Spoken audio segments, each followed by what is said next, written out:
or more knowledge for these characters to add characteristics deeper than just the average NPC that we see. But Jack starts to laugh uncontrollably because he realized that he was right all along. He switches up and points out everything we've learned, that Cain is a liar. He's a big, stinky, fat liar. At this point, everybody is mad. Everybody wants to throw hands. It is on sight for all the members. And Cain explains that he can only add temporary modifiers and do more, but if he went any further, it would not end well. Another detail is made in this room that it is very bright behind him. He did this so Kinger would not think, so Kinger would not remember, but in some way, somehow, Kinger the goat was able to lock in and recall a memory. Scratch the first abstraction. This sends Cain into a panic and leaves us off a cliffhanger ending, and that is pretty much the recap of everything when it comes down to like what the hell happened. And that has been an hour of me yapping, and we're not done. Got a little bit more. Alright, so while I'm looking for information here, let's go on and just recap a few things. So, if you're probably wondering, why exactly did Cain kill Kaufmo in the beginning? We know because Kaufmo was originally looking for the exit. If you look at Kaufmo's room, it is completely covered in scribbles everywhere. And it talks about him trying to find an exit, or is there even an exit? It also mentions Cain. There's a giant drawing of a very sadistic looking Cain going after Kaufmo. Was this intentional? Maybe. But we know that Cain acts like he doesn't know what happened until he remembers, oh yeah, my doing, showing that he was responsible for causing Kaufmo's extraction. He saw someone who was trying to get out. He saw someone who was trying to disrupt what he needed to do. And he took care of it. He silenced it. Well, just like the CNA silenced him. They cut him off. He cut Kaufmo off.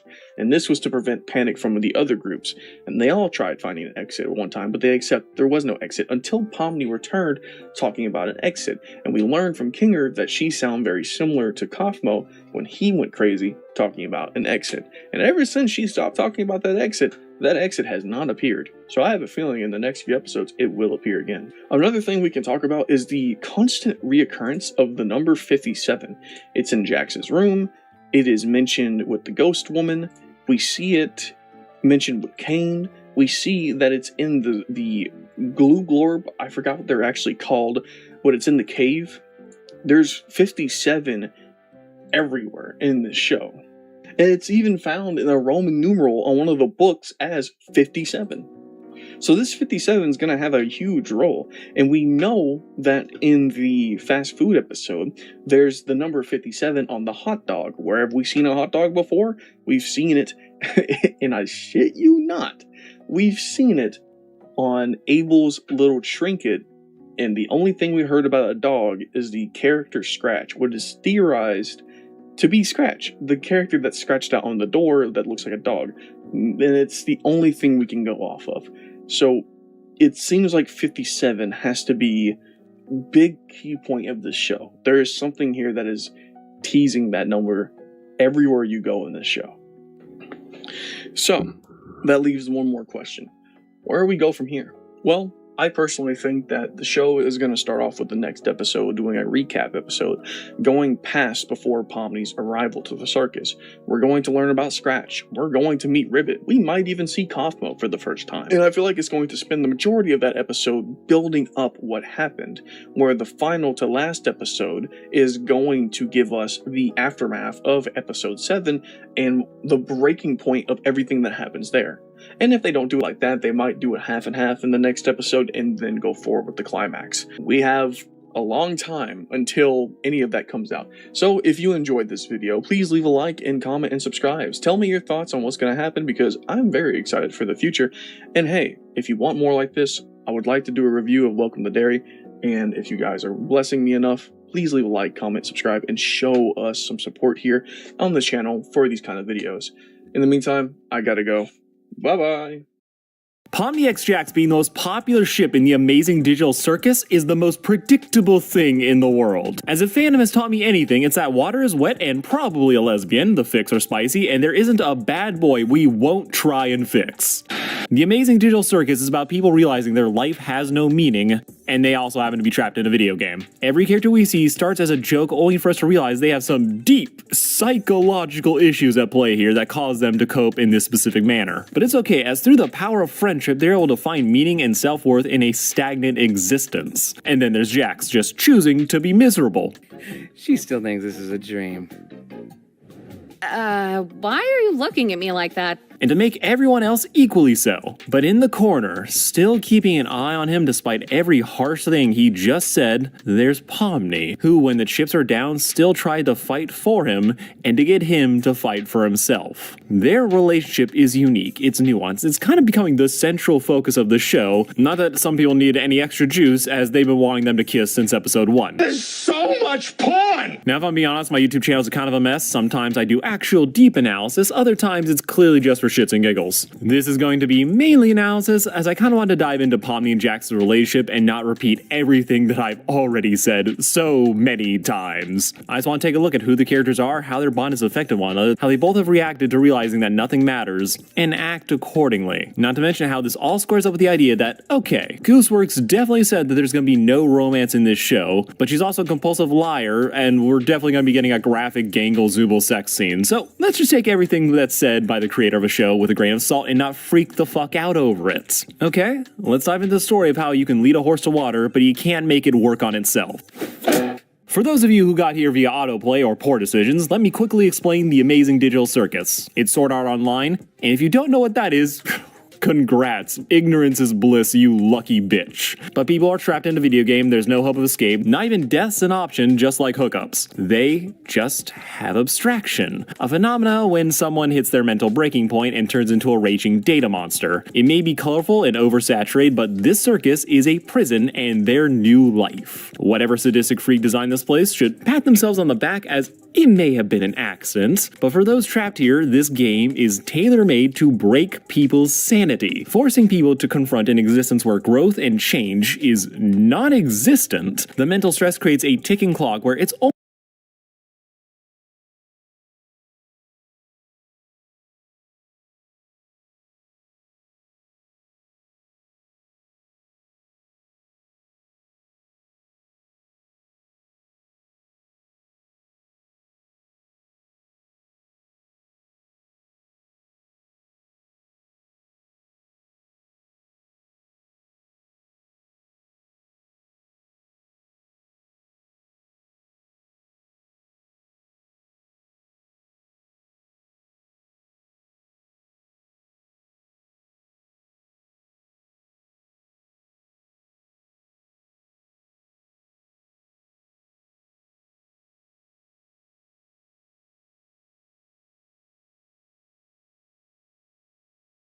Hey, Gooseworks. Hey. Do we call you Gooseworks? Yeah. Okay. People call me Goose. Okay, you're Goose. Do we have like themes for this kind of stuff? So, honestly, no. So lately we just draw and talk, and that's about it. I'm totally fine doing that. Oh, Harry, I've got a good idea to start with. Yeah. Why don't you and Goose play some X's and O's?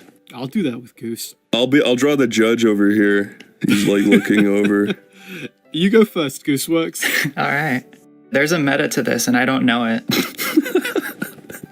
That's good. You just had to make it wacky cartoon, didn't you? That's a wacky cartoon fun. I can't help myself. I'm knocking off points for that. I've got autism. I can't help it. All right, those are your big fat X. Whoa! Look, he's going. Eyes widen at new development. How about that? You can't do what that. You do about that, Gooseworks? Yeah, you can. You can. I spit on that move. Flip. Well, I'm going to divide this into two sections, and I'm going to put another O here. Harry, you're not even trying, you fucking asshole.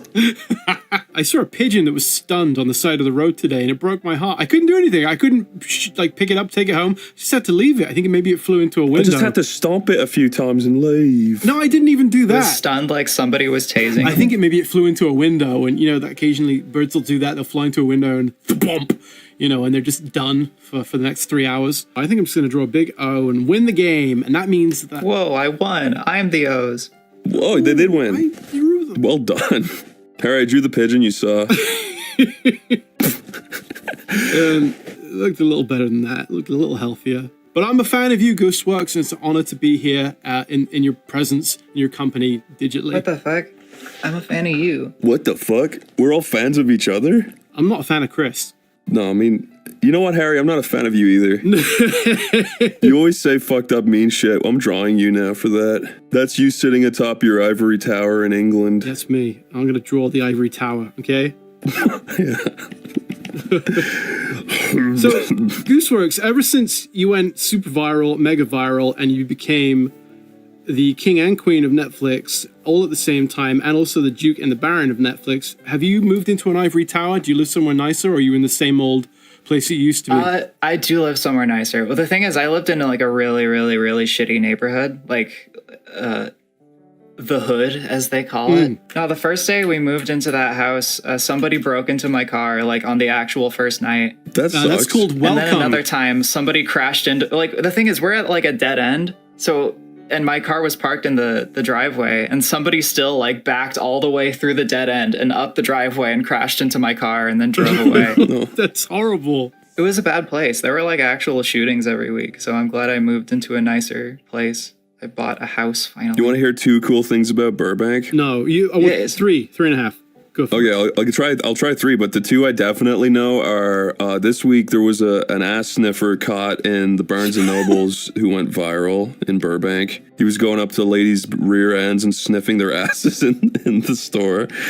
And then on Nextdoor, on the app, yesterday there was a shooting in Burbank, which is very close. And then the third thing is I live there, which is save the economy. That third one is really scary. I would move there if the ass sniffer was there, but not when I found out that Chris was there. That's pushes it into the realm of undesirability, I think. Shut up! When I moved house a few years ago, I moved into a new place, and the first night we stayed there, I was woken up with a banging on the window, and it was a guy looking for a drug deal. Because I didn't realize you could access the second story window through a ladder. And when I opened the window and I was like, yeah, he doesn't live here anymore. We're new. The guy looked at me like I was in the wrong. He was like, fine. Like I'd put him out by moving into a place. He was on stilts? You should have just dealt him whatever you had if you had any like medication. Giving him some like for constipation or something. Some TMNT figures and a bagel. Anyway, guys, you want to start drawing the thing we're going to be drawing today and make a nice presentation? I could. I'm still drawing the guy who broke into my car. Oh, okay. He had like one of those like, what are they called? The light up vests. I think he wears that so that like you would think he was a professional, but he actually just wanted to break into people's cars. And he left food in the car. He left like apple cores and shit. It was really weird. So you saw what he looked like? Yeah. No, he was walking around. We called the cops and then they said, we can't do anything about it. That sucks. I think you encountered high-vis Santa, and he brings a sack of apple cores to every car that he breaks into. You got very lucky. Well, he also just destroyed the interior of the car. I don't know how he did it, but he made it so like the key wouldn't turn in the fucking ignition, and like he just tore apart like a bunch of the plastic like covers of everything. Yeah, but were the cookies and milk gone? They were gone now that you mention it. There we go. Mom, the apple cores are gone! Harry, yo, see my moon that I just drew? That's a very average moon. I don't find anything remarkable about that. I know. I was going to ask, can you draw the man of the moon, like the face? Oh, is a man on the moon or in the moon? Because that's no, he's the face. I would like you to draw a cool face. Like, see the way I just drew one like that. I see what you mean. Okay, all right. I want to see your take on it. Do you draw much for fun anymore, Gooseworks, or has the joy left you since you became a professional full-time animator employed? I really try to. I don't doodle as much anymore. Like, this is the first time I've just doodled like weird things and creatures and faces for like in a really long time. Aww. I think you're doing quite well for your age. It's all coming back to me. So wait, your whole show is in 3D. Like, did you push for that or did they push for that? They only wanted to do 3D shows at the time because they were still really small. Were you kind of apprehensive of that being like, yeah, now you're happy about it? I was, because, it's because I had a bunch of ideas for shows that I imagined in 2D, and they were like, but just a 3D show. And I was like, I guess I'll come up with a new idea for a show that would be good for 3D. I would have thought you'd have imagined it in 3D. I can't imagine it in 2D. But yeah, Digital Circus, I came up with that idea like on the spot. That's crazy. Well, if you weren't, the creator of the Digital Circus, weren't a big successful animator, what would you be doing? What other kind of things in life thrill you? What paths can you go down? Oh, like if I didn't have a creative like animation career? Yeah, if like a genie said no, you can't do that, what would you do? I make music. That's kind of what I did before I did animation. I was just making music for like Spindle Horse and like student films and stuff. Yeah, of course. Like I could probably do that. Yeah, your but music's another great. passion that I think I could have is I would love to like make props for like haunted houses. That's so funny. That's just like something that's always really interested me for some reason. I remember at one point I was trying to get into making silicone props, and then I was just like, nah, there's too much waiting. I can't do it. Fuck it. I still dabble in cosplay and stuff like that. That's how my crafting. Yeah, silicon props and monster props, that kind of stuff. I love all that. Do you know the channel Distortions Unlimited on YouTube? That sounds familiar. It's run by, they're a company that make props for haunted houses. So they kind of make, a bunch at a time, but they show you the process behind it. And some of them are pretty fun and interesting. The guy that runs it, he's old dude. He's like 70 maybe now, but he kind of has the face. He has like the T-zone of Tom Cruise. And I've always wanted to comment and tell him you kind of look like Tom Cruise. And I feel that there's no way you can say that without a 70-year-old man thinking I'm coming onto him and telling him. But he has the eyes and the nose are there. There's nothing wrong with Tom Cruise's face. Although the middle tooth, I watched the film Legend lately, which is a great prop movie if you're into horror props and monsters and stuff. But Tom Cruise's middle tooth is off the chain. He's got like one right in the middle of his head. You're right. Yeah, he's got that one tooth right in the center. How did that happen? The rest of his head got misaligned. Did he get hit in the head and it just like rotated his teeth slightly to the left? Scientology could fix it. They were the only people that could. Well, I have offset teeth. You've got a middle tooth too? No, I don't have any teeth. I'm British, so I rent them from a local service, and I get, one's made of cardboard for 8 hours a day. The local toothsmith of Swindon. I heard you need some teeth. So I'm not going to keep this, but let's just kind of imagine a big ring that isn't so potato-shaped, and that's our circus, and we can just fill it with little entertainers of all kinds, and if we have any time left, we can maybe put in a few people in the crowd. That sounds good. I like the way you think, mister. Okay, all right, that's your circus. Are you happy? The amazing digital circle, run by Gooseworks. Good job. Good job. All right. Guys, I want to draw an elephant more than anything. I'm going to draw a miserable clown who is just so beyond it. I remember once as a kid watching a clown they were interviewing on the news, and he said, I once thought I wanted to make cartoons, and then I realized I wanted to be a cartoon. And I thought, what a lazy son of a gun, just giving up on animation before he even tried it. I'd much rather be an animator than be a wacky clown. Well, who's happier, Harry? 100% that guy. Even if he's dead right now, 100% that guy. He died with his harem of clowns, and you're making fun of him? Clowns go to like a special clown heaven. It's very funny there. What the fuck is this giant Dark Souls head in the middle of the circus? What is this? This is my wait, you're right. It's filling up too much space. I'll fix it. I didn't have context. You did. I have an elephant here for scale. He's big. I wasn't looking at your elephant, though. I'm going to draw a happy clown to offset your sad clown. Gooseworks, when was the last time you went to a real, genuine circus? Have you, in fact, ever been, or are you a poser? I have never been to a genuine circus. Really? No, I could only experience circuses through the joy of the computer. You may have missed then, if you're a little younger than Chris and I, you may have missed the days where they had real animals actually being tortured and forced to dance and run around. I'm old, so I remember real elephants and tigers and things, and now it's just Romanian people doing things on motorcycles. That's all it seems to be. In Ireland, they didn't even dance, or they just tortured them in front of everybody. Just poke them. They just tased them. They had fire pokers, they had tasers. That's Pomni if she was run over by a quad bike. Chris, you're gonna upset a lot of very impressionable kids. Kids aren't allowed to watch that show. They say curse words in it. They censor them. They do. So kids are allowed to watch it? I mean, I guess. I didn't really write it with the intention of kids watching it, but... Can I still watch it? No. Okay. Look, this is the elephant who's used to being nailed. That's his act. Nail him some more. He can take it. He's a cutie poo. Chris, have you seen that elephant video where it steps on a person that's hitting the elephant, and the elephant stops walking on them, and it just sort of rips them up under his big elephant feet. I mean, that's like a gore video. Sounds awesome. No, it's really it's a great fun video. I think you'd like it though. It reminded me of something nice. It's actually really heartwarming if you watch the whole thing. Yeah, Harry, can you draw the guy next to the elephant that got gored by the elephant? Yeah, of course. Yeah, naturally. Thank you. 100%. I love that face you're drawing on that clown. Giving him like the scary analog horror eyes. He's going Super Saiyan. Sorry. You're a pretty. That's his talent. You're a talented character designer, Gooseworks. You've done it for other people too. And is that something you enjoy, making your own characters? Do you prefer animating them, writing? I do.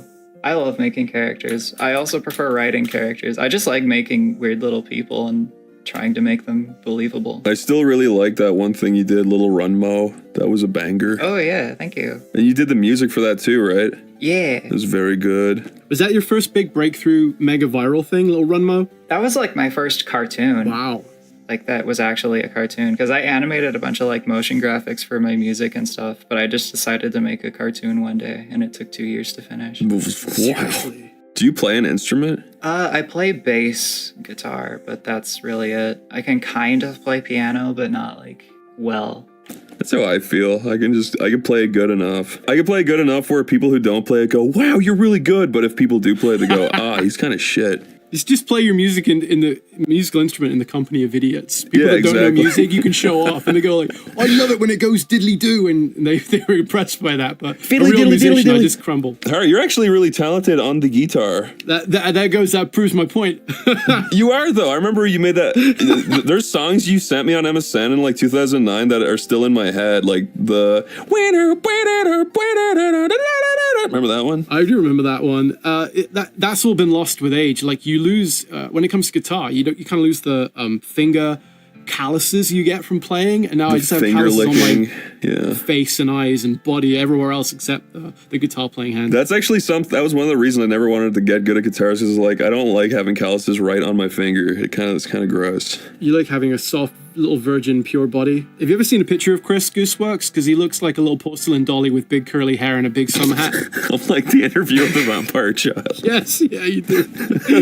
I think my visual identity of you is like you from like 12 years ago. I still look like that. Were videos of you back then. I don't know if you look different now, but that's just how I see you whenever I hear you speak. I still look like that, except now I'm like 15% grosser, and that's about it. This is my guy. He's the main circus act. He can lift 1 foot up off the ground. I can't do that. I can't do that, thanks to my animator's lifestyle. It takes all of his effort. This is Girth Grip the clown. He grips his girth. Girth Grip. That's a good name. It's like a Transformer name. Great. Come here, Girth Grip. Can I draw a friend for Girth Grip? Could that be okay? Yeah. I wouldn't impede in your world by doing that. Let me see. Would Girth Grip have a pet or a friend? What are you thinking? I don't know. I feel like he would have like somebody who like he would say is his friend, but like wouldn't go along with it if other people were around. Yesterday, my mom, she called me and was like, "Did you see the video of the rabbits on the trampoline?" I was like, "Mom, that has to be AI." She's like, "Oh, you can't tell now." Chris, did you see the video of Donald Trump turning into a cake and then flying away? It was so good. Oh, mother. Cake bouncing on a trampoline. A cake Trump on a trampoline. It sucks that AI makes things look kind of beautiful. Why does that suck? Don't you want more beauty? Well, it just makes me realize, like, damn, I could never do that. Get the fuck out! Oh my god, I actually forgot to knock because I'm like so fucking like, dude, I'm so like, dude. No, I'm recording, dude. You dumb. Dude, I'm kidding. I love you now. Everything all right? Everything okay? Yeah, everything's fine now. I just barged in. He didn't even knock. It's crazy. That sounds like domestic abuse, I feel. I mean, from him to me, yeah. I'm worried about you, Chris. You all right? This is a shitty circus. It's a very shitty circus. I'm gonna draw a popcorn salesman, okay? That's all right good. with you. I know it's controversial, but He looks like a weird little freaking Frankenstein character. get off my greasy body, okay? Get off him! You leave me alone. What's his name, Harry? You couldn't pronounce it. It would take 3 voices to say, 4 mouths to speak, and 5 ears to listen. Oh, absolutely fair enough. Sorry I even brought it up. It's from a world beyond our own. Yeah, exactly, Chris. That's a prolapse. Gooseworks. That sounds inappropriate. Have you ever prolapsed, Gooseworks? We're asking the real questions here. Yeah. I don't think I No, have. Chris, keep it. Fuck, keep it. I was gonna. Harry, I can't keep funny. a prolapse in the fucking picture. Come on, man. just He's a looked like a big popcorn poop. Put salesman. a censored bar over it. You keep. Or a mosaic blur. Yeah, come on, draw something funny there, Chris, because I don't want to. The idea was, I'd leave you to do something cool. You think it's gonna be popcorn, but actually it's.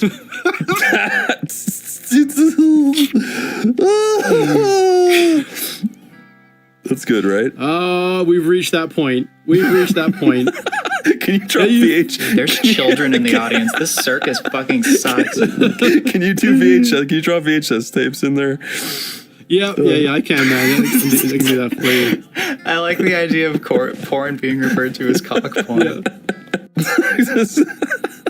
I know that's the shittiest joke ever, but As opposed to a different type of porn. it's so shitty that it's kind of funny. It's pretty funny. I think that's good enough to leave. Sometimes the least funny things are the most funny things. That's how I feel. I'm usually laughing at shittier jokes than good ones. Oh, Harry, he's wonderful. He's all right. And he's got a little boner. It's because of all that cock porn. I want to draw a ringleader, but if you have time, Gooseworks, when I'm done, I'd like you to draw the ringleader's hat. So if you have any hot hat takes, you can bring them. Oh my god. Yeah, thank you.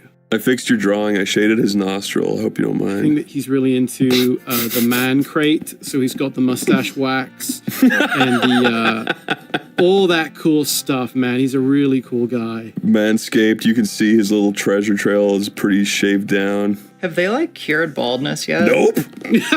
Why'd you say? Why not? That just sounds like something that nobody wants to go through. I feel like there should be more going into that. I know, it's not fair, is it? Hair grows everywhere except for where you want it. It grows on my eyelids and on my wife, on my graphics tablet. That's so scary. That's like a Stephen King story. Gooseworks, do you have any favorite movies? I like Raggedy Ann and Andy: A Musical Adventure. Not necessarily because it's good, but because it's weird. That's a fine reason to like a film. I totally get that. I really like Willy Wonka and the Chocolate Factory. That's an all-time favorite of mine. That's like the 70s one. Yeah, right. The Gene Wilder one. That's the better one. The Tim Burton one is. It is. I like the songs in that one though. But I like Daniel Elfman's music. Didn't he get in trouble recently for something? did he? I think I think so. he was questioned by police and he just went diddle-diddle-in, diddle-diddle-in, diddle-diddle-in, diddle-diddle-in, diddle-diddle-in, and they said, well, what the hell can we do with that? He wrote a wacky little chase theme and they couldn't keep up. Drop those charges immediately. This is the amazing on fire lion that's constantly on fire and getting abused. Or as they call it, light entertainment in Ireland, right, Chris? Yeah. Look at him. He's so cute and on fire. Poor guy. His eyes are melting like fried eggs. Someone's holding a bucket of water over him, but not doing anything. But not dumping it on him. They're just taunting him. It's being held up by one of those stupid canes that you pull people off the stage with. Is that real? Would they actually execute people by hanging them? They would execute people. Okay, I gotta draw a few people watching in the crowd here because we gotta create the illusion of a circus. So I like these characters. You know, you should delete the digital circus and restart with this shit. yeah, I was thinking that I was about to say we should make a show about that. the not very amazing analog circus, shitty ass. The shitty physical circus. I just saw the bearded man. That's a awesome. bearded man. I didn't have room for a whole freak show, so we'll do something. Do you like my little freak? Oh no, just an all-purpose freak. He's just a dirty. Yeah, There's something wrong with this guy. it's like non-specific. We don't know what it is. Step right up. We don't know what it is. Help us figure it out. I mean, he has no arms or legs. I mean, that's good. I draw a circus worm. Stuff that you have to see from very far away makes for very good circus entertainment. Oh, yeah, the flea circus. You need opera glasses for this circus. Whoa, the little crowd at the front. That's so good. Well, I'm trying to give it some depth, you know? Why is there a giant scary clown? Like, what's his deal? Because Harry didn't consider the sizings that we would be using for our He's characters. not even a clown. He's like an old guy with like goth eyeballs. That's it. He's just a giant head. He's like a canyon crown. Harry drew a shit clown. Oh, help me. Oh. Do you like the alien head on a hook? No, I don't like that. Circus alien. If you went to the circus and they just lowered down an alien severed head on a hook. You guys could do something better than That a would be really circus. scary. That's like a nightmare. You go to a circus and then just they slowly lower an alien head and everyone's screaming. I love that as a concept. Not making the most of it at all. They start like swinging it around the room. It's like flying around. The doors are all locked and nobody can leave. Everyone stay seated. Why'd you draw Batman, dude? That's Robin's parents plummeting to their death. I forgot that's what Oh happened. yeah. And Batman's going, I see potential there. I like this kid. There's something about him that's enchanting.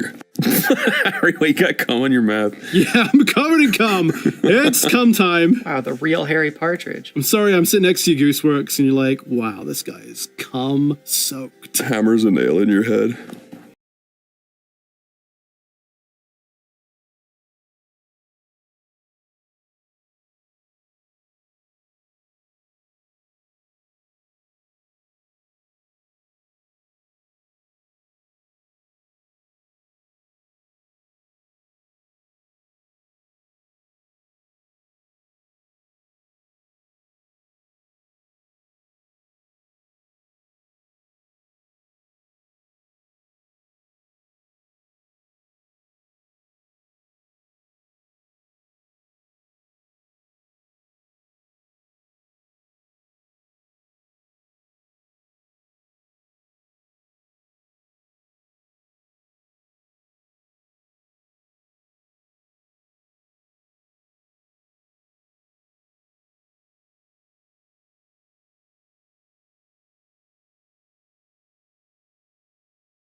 か君は遠く記憶なりにさまれ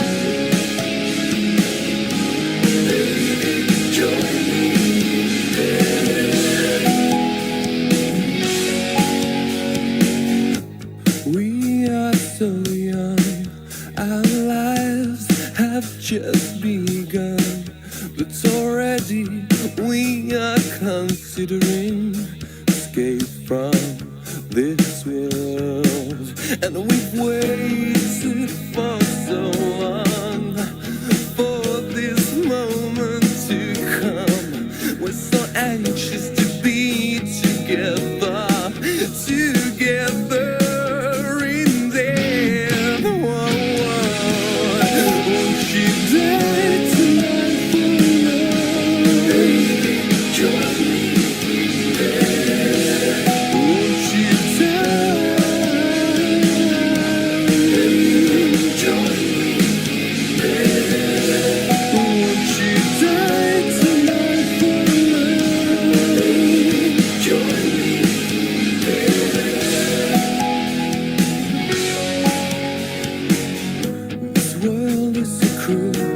Place and we're here only to lose.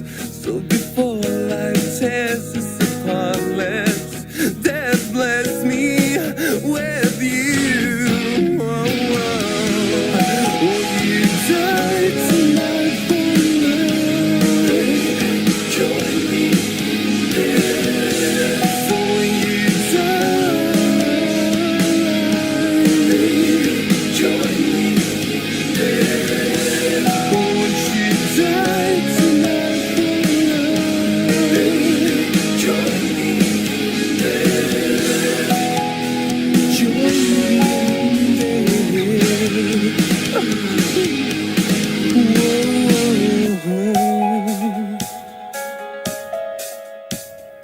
This life ain't worth living.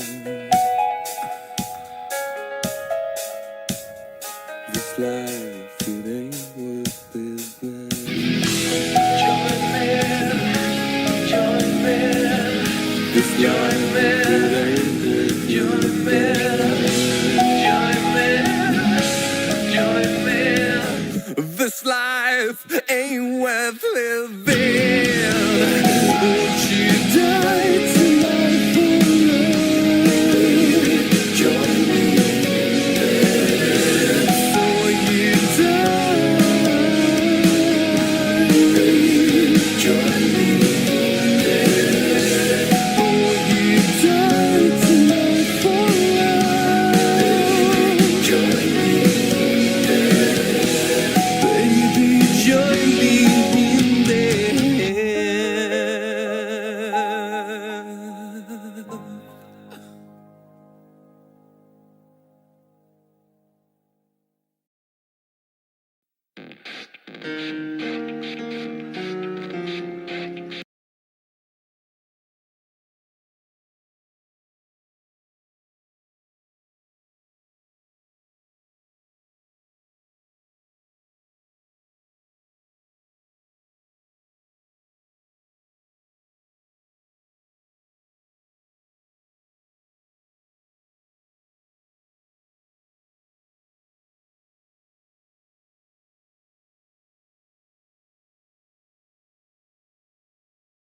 Hi, I'm Emo Kitsune, mom, small business owner. If you're new here, welcome. If you're coming back, welcome back. I'm sure you've watched videos on this topic before, but I wanted to offer like a different perspective. Like oftentimes you get advice on how to make sales at Artist Alley from other artists. Well, I'm going to give you advice as a customer and as someone who easily spends like a few $100s on Artist Alley when I have it, on complete strangers, artworks, comics, stickers, all that stuff. But I've also used to Artist Alley myself for like over 9 9 years, way back in the far gone era of the 2010s. So I'm giving advice as mostly a customer, but also as like an artist at the same time. While I chat, I'm going to be working on some goodies that I make for my email newsletter, the Creative Kitsune Club on Substack. The things I'm working on in this video are free to use for both private or commercial use, with some rules, of course. So if you are a small business like myself, you're more than welcome to use them if you sign up. Or if you're a fan of my work, the Creative Kitsune Club has my main updates with all the things I'm working on, as well as supplemental thoughts and notes on any YouTube videos that I make. All right, with that out of the way, let's get into. So first, let's talk about the good things, like all the things that makes me want to buy from someone. So the first thing I look for is, does this booth have art in an art style I like or fandoms I like? I'm going to gravitate towards aesthetics that are for me. So personally, I'm an alternative girly. So if your booth is kind of punk and it has an art style that's a bit more like neutral to like dark in tone, I'm going to check it out.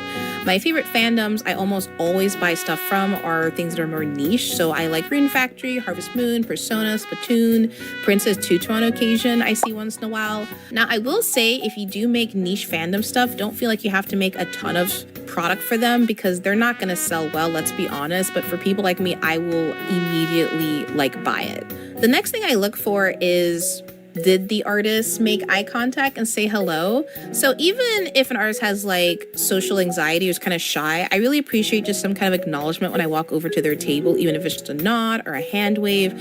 I also appreciate when artists say things like, hey, let me know if you have any questions, because they're letting me know, like, don't be afraid to talk to me. I'm available, but then they're also giving me like space to like take my time and browse and take in their art, which I appreciate.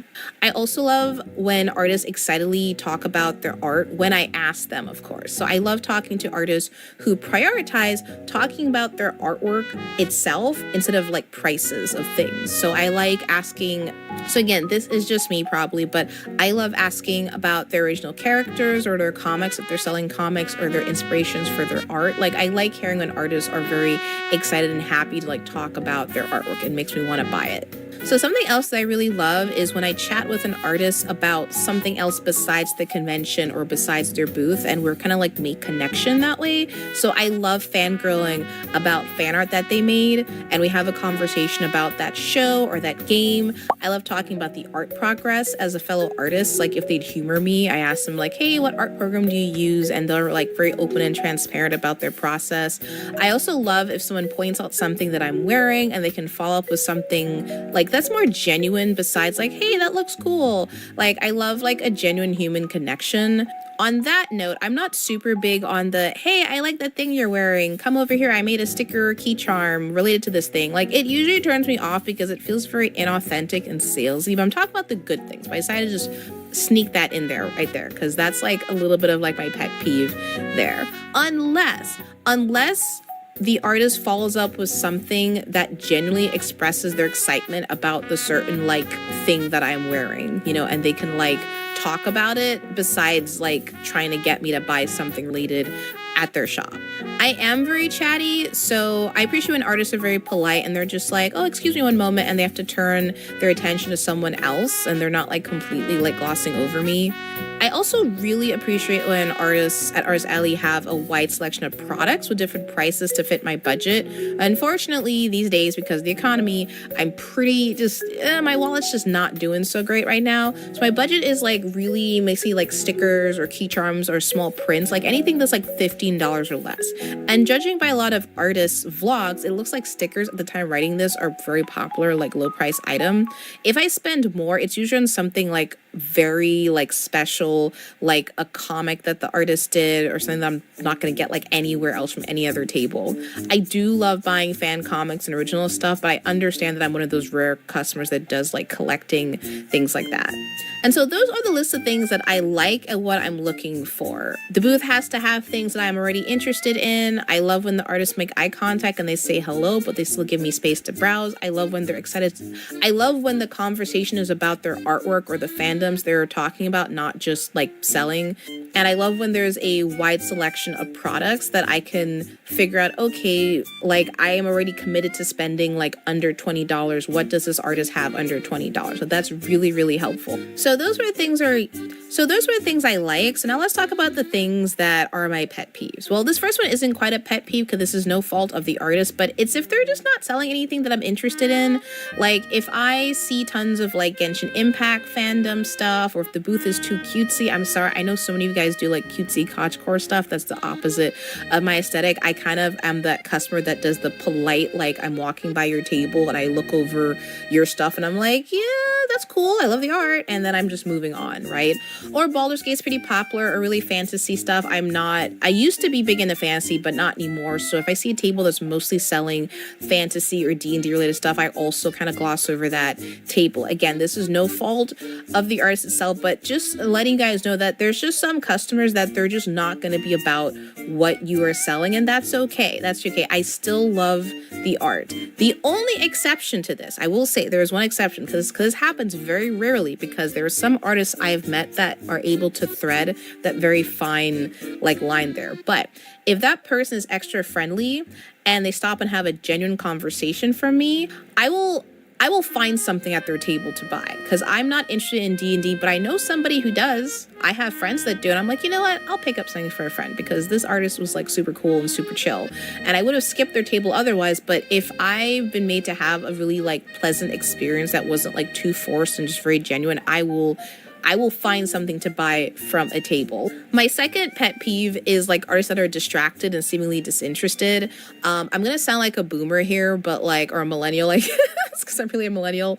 Gen Z complains about us about this sometimes, but point is, like, I don't really like when artists are like way too engrossed in drawing with their tablets. I think it's absolutely incredible how far tablets have come that you can just draw on a tablet and have it not look like shit. But I've been seeing this trend at artist alleys where I know sometimes it's slow and artists like, okay, I'm gonna draw, but then they get so sucked into drawing and I come by their table and I'm like, oh, well, I guess this person just isn't there. And I just skip past it. So, or if they're talking to their neighbor, I've been to tables where they're like so engrossed talking to their neighbor, and I don't expect like them to like notice me immediately. Obviously, I'm not like that, but there's just a vibe where if I walk up, you have like a certain window of time when I'm there where I'm just like, oh, this person isn't interested in like anything. I'm gonna move to the next table, you know? So definitely keep that in mind.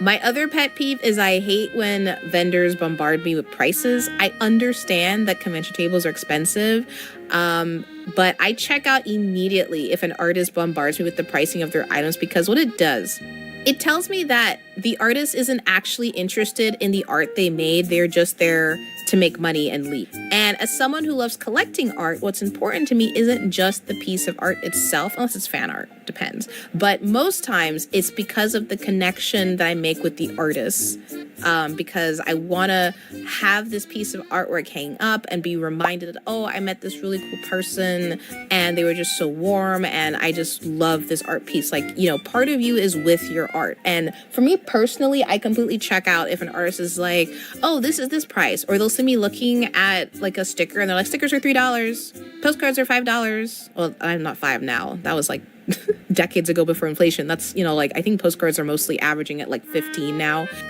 Don't do that. Don't do that. Hate that so much. Now, I know many customers may not care about this. Some customers just want their fan art of their favorite characters. They don't really care about the artist who made it. But if you're selling original artwork, right, it's really important to be mindful of this, because if you know someone looking at your original art, I think it's okay to just kind of jump in and say, oh, that's my original character. Let me know if you want to know more about them. Like, you want to give your customers like space to browse, but then let them know that please talk to me, I'm friendly. My other pet peeve, even though this is no fault of the artist themselves as well, but if items are too expensive, or I would say if the item exceeds the average market price, right? I can't speak again for every customer, but as someone on a very tight budget, no matter the budget, I'm going to want more things that I can afford. And when I'm trying to figure out where to spend my money, I personally would like to stretch it out between many artists instead of dropping it all on one or two artists. The only exception is if I go to like a convention, there's literally like nothing else that I want to buy. And I'm just like, well, this is like the only booth that I like, so I'm gonna just spend like $50 here plus. So it is good to have high price items at your booth, but I'm speaking as someone who is on a budget, and I was like, there's so many artists I want to get from. It's like my strategy is getting like a little bit from everybody, right? I know those tables are expensive, but just please be mindful of that as well as an artist. And my number one pet peeve as well is artists. This is kind of like from a previous one, but they very obviously don't want to talk. So there are a few artists, I'm obviously not going to name names, that I see multiple times at conventions that I always skip because I've been to their tables multiple times and they just don't seem interested in talking to me. They kind of like blank stare me. Not quite the Gen Z stare, but they're kind of just like there to make money, and I'm just like, oh, well, I'm bye, I guess. They don't really seem interested in their art, or they feel like they just want to make sales and leave. It's just a vibe I get, and I don't like it. It makes me feel like a walking money bag, and I hate that. And I can't speak for every customer again, but I think it's important that artists get tips from customers' point of view, not just other artists, because artists can tell you how they were able to get sales, but they would never know what caused the customer to walk away. So I'm telling you the things that have caused me to walk away. So to summarize it, I'm going to walk away if things are too dang high, if things are too expensive. There is like, so for example, for stickers, for me personally, again, the upper end of a sticker for me is $3. $4 is a super big ass. Like, that sticker better have some gold leaf or something on it. I'm sorry. But there's some tables where they'll have stickers, even if it's a design I like, if it's on the upper end of the market price, I just check out. So if it's too expensive, if the artist bombards me with prices, they're not talking about their art, they're just talking about prices. If the artist is too distracted, like I said, these days it's typically artists that are drawing on their tablets and they kind of forget to look up. I'm not saying you can't draw on your tablet at all if you're at Artist Alley. I'm just saying you got to make sure to not like forget that you're there to sell. You can draw at home. And then also some artists are just not selling anything that I'm interested in, and that's no fault of their own. Okay, so let's do story time now. So I had experience where I skipped a booth at a convention because the artist was on their phone. Like, I looked at the items at their table for a bit and it was nice. I probably would have totally bought something, but I don't know what's going on. I don't know if it was an emergency or whatever. But if you have to take a phone call, you should walk away from your table. But like taking a phone call, standing there at your table and like didn't even wave, make eye contact, nothing. They were just on the phone facing away. And I was like, okay, well, I guess I'll just go to your neighbor's table instead. So I was annoyed. I went to their table and to their neighbor, and we struck up a conversation for like a good 10 minutes. I bought a bunch of stuff from the person sitting next to them. They were so friendly and so nice. And when I came back to that table later that day, the artist that was on their phone like finally acknowledged me. But see, here's the thing about me, right? I'm Taurus and I'm kind of a petty bitch, okay? So I politely said hello, and then I like skipped their table. I'm sorry, if I have a really bad interaction at a table, there's like a ton of other artists. I don't have to be at your table. I will just leave, right? So that's just a small story to like share for that. And again, I don't know if it was like an emergency, because maybe they were having an emergency. I don't know what the situation was where they had to tune out completely, but as a customer, I don't know what's going on. If you have to like talk to someone, you need to like excuse yourself, because then I would know, okay, the artist is not here. They're not available. Come back later. That's fine. That's fine. There was another time. So there's another artist that I can't go into too much detail with because this is also local to my area as well. But I was like really disappointed when I met them, because I'd been following their content on social media for a while. And I was really excited when I was like, oh my God, you like go to cons in my area. That's great. It's very hard for me to describe, but I always got that vibe that like that same vibe that I talked about, where some artists, it feels like they're there to sell, and if you're not buying something, it's like they don't want to talk to you. They don't want to strike conversation. There was some stuff that we had in common as well. We went to like the same college, and I was like, oh my God, when did they go to college? And I felt like they were like, oh yeah, that's cool. ... And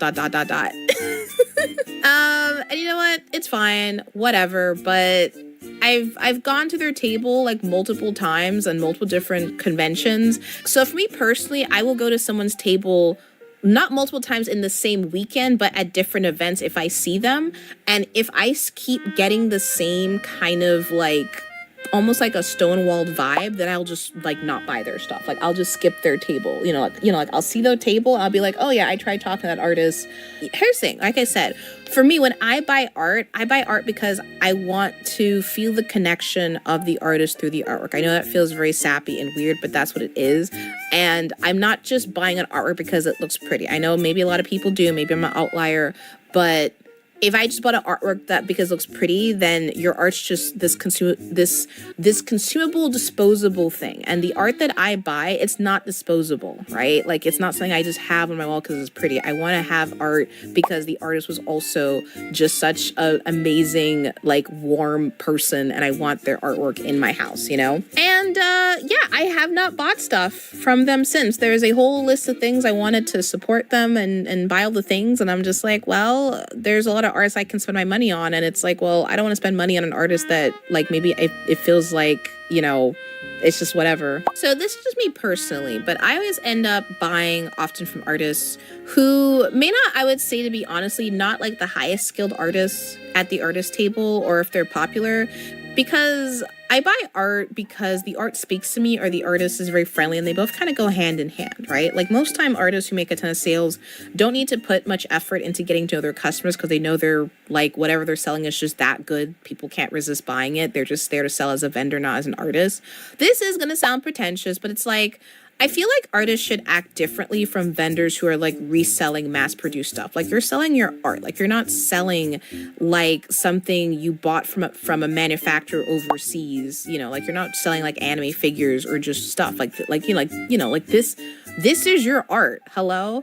Like when artists act like vendors only, it makes me not want to buy from them because their art is just there to make money. Like there's no love or soul into it, right? It's like I don't want soulless art that looks pretty. I want a piece of art and be reminded of the artist or convention I got it at because it was a positive experience. Again, this is just me. And also when it comes to fandom, most customers don't care, myself included to be fair, because they already have a connection with that character through that specific show, game, or comic. So the artist doesn't have to put in the extra effort to sell that item. So if you sell Pokemon stuff, for example, like I said, fan art stuff, you don't have to do a lot of heavy lifting with being personable because people, like, they're gonna love the thing that you made, right? But I'm talking to artists who are selling mostly original stuff. You're going to have to put in a little bit of extra effort there. I'm also saying this as well to artists who feel like they're not good enough. Trust me when I say that not every customer is going to immediately buy from the artist with the highest art skills in the artist alley room, I guess. Like I said, I am not buying art just because it's pretty. I'm buying art because I like the artist as well. And those are my thoughts on things that make me want to buy or not want to buy from an artist alley or vendor market. Do you have any stories yourself where you were maybe like about to buy from an artist and then like noped out, or maybe there was something an artist did that you're like, okay, now I wasn't going to buy from them, but now I have to because this is amazing, right? Like I think that information is very useful to know because, okay, hot take, like artists giving other artists advice on artist alley sales is like halfway helpful. I think it's good to know what's going on from the customer's point of view as well, because that's going to give you some important insight. Thank you again for checking out my video, and I will see you in the next one.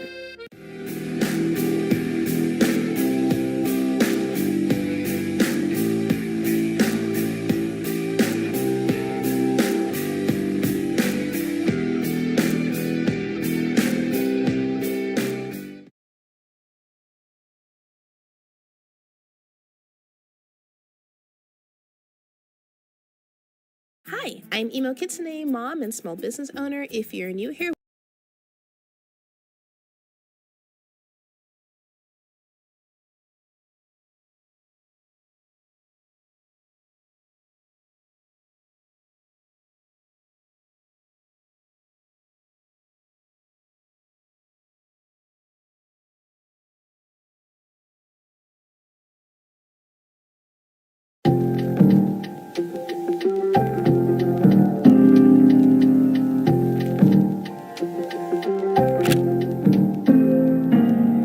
Explodikid, aka Lysandra Vung, is a graphic novelist and illustrator best known for creating Covenant, a webtoon original series with over 700,000 readers, which is now a series of physically published books. She is also known for her iconic setups at comic and anime conventions with offerings of charms and prints decked with gold foil. Now, normally just doing one of these well is hard enough, but she excels in both, which begs the question, what is the secret to her success?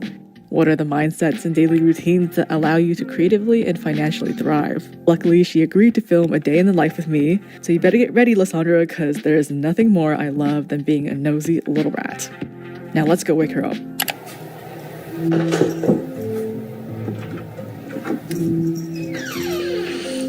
Explodikid, it's time to get up!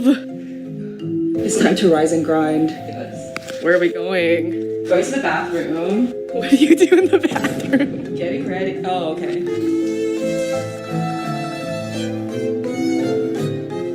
I do my hair wet so it has time to dry. I'm using American Crew pomade.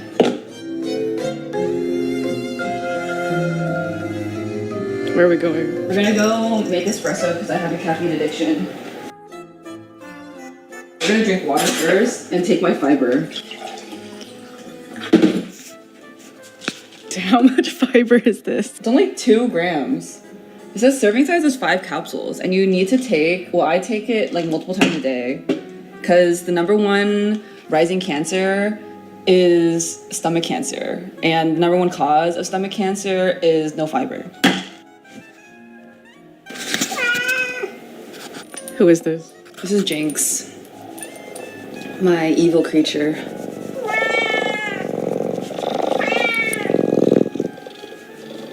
And who is that? This is Lucifer, the more evil creature.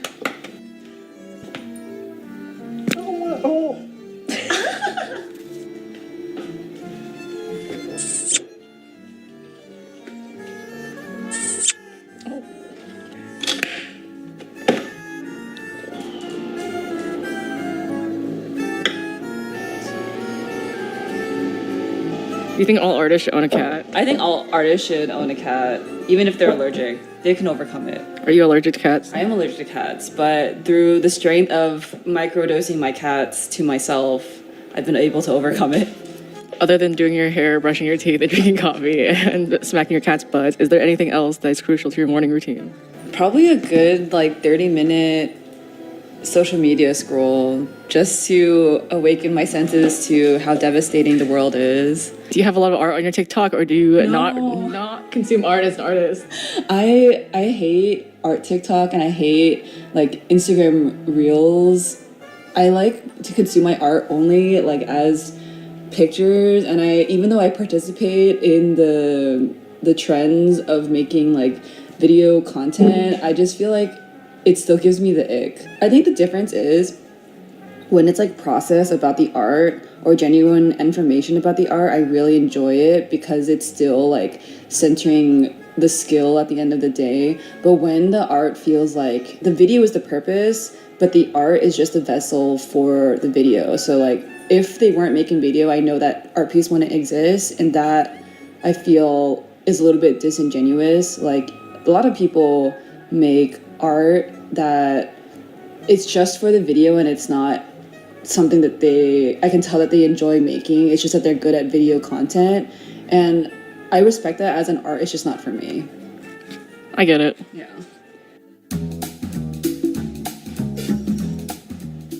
What color should I wear today?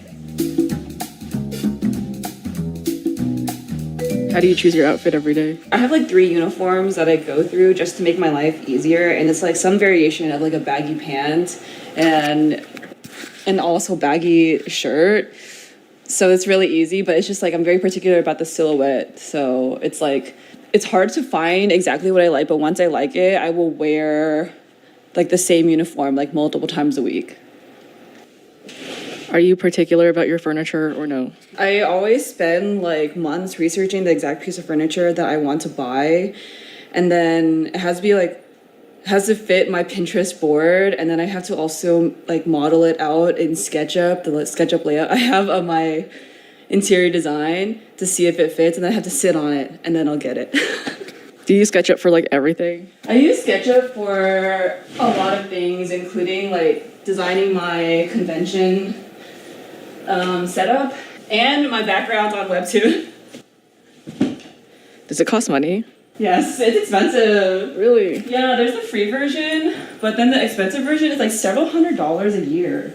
And it's like it's so expensive. If it wasn't like a tax write-off, I would not get it. I would start learning Blender or something.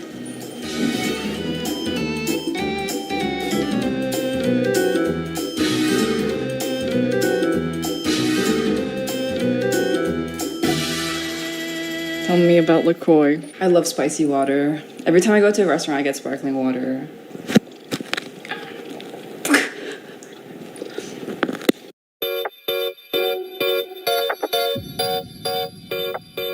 Show us your office. Welcome to where I spend 90% of my life. This is my desk, and this is where my cats sit while I'm working because otherwise they would throw a fit. I use my Cintiq Pro 27. It's like the newest one because it has like small borders. I love it a lot. And then I have my keyboard attached to it using the Cintiq. And then I also have just a normal PC monitor. I built my setup in like 2019, so it's slowly deteriorating and I'll probably have to update it soon. Is there a reason why the desk is in the middle of the room instead of like against a wall or something? Yeah, so this is because in feng shui, this is like actually one of the best positions that you can have.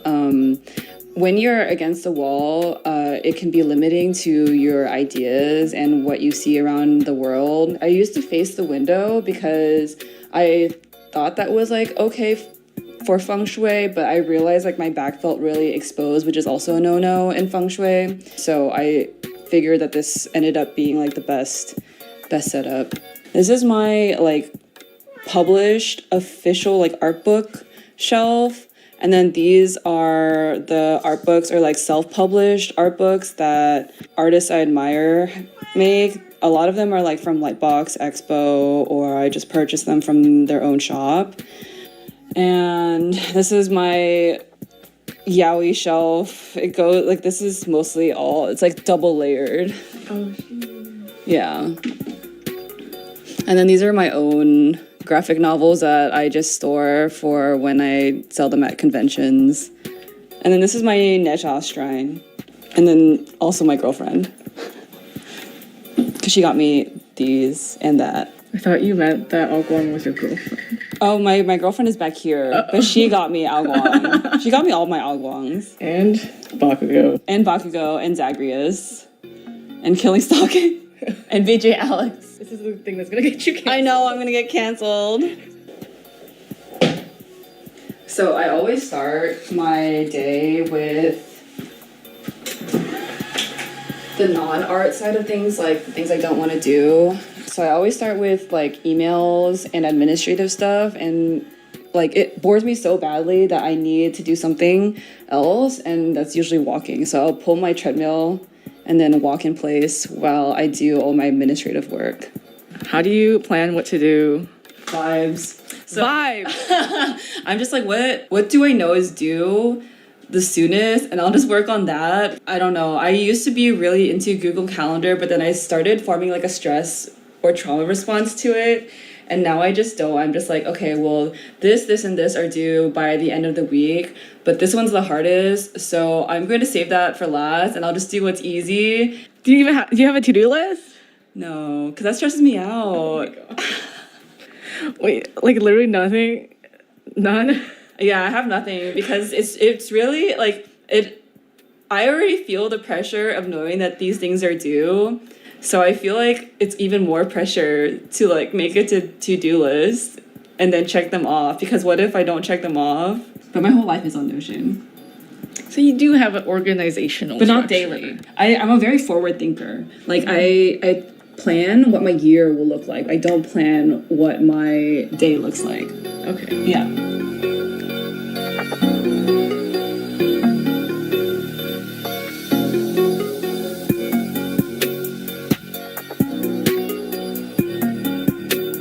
What have you been working on?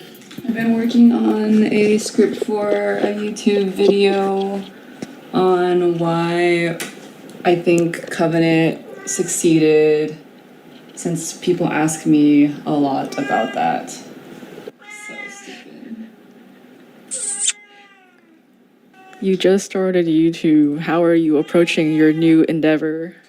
I'm definitely approaching it as like a completely side thing just because I want to be an artist first and foremost, but I do enjoy talking about my work and my process and answering people's questions that they've been asking me for a long time. So I'm trying to just address those questions first. It's been fun so far just because I constantly write like these essays in my head about my work and about my processes, and there's never really been an outlet for that, but now there is, so I hope that it helps people.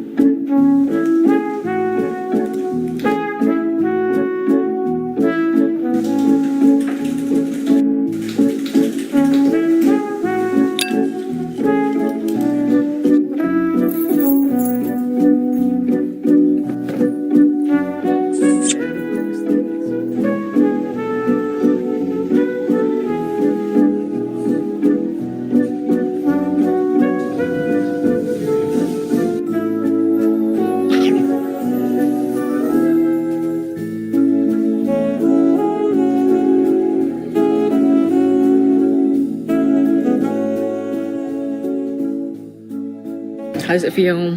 Feels pretty good. Yeah. In that big BN.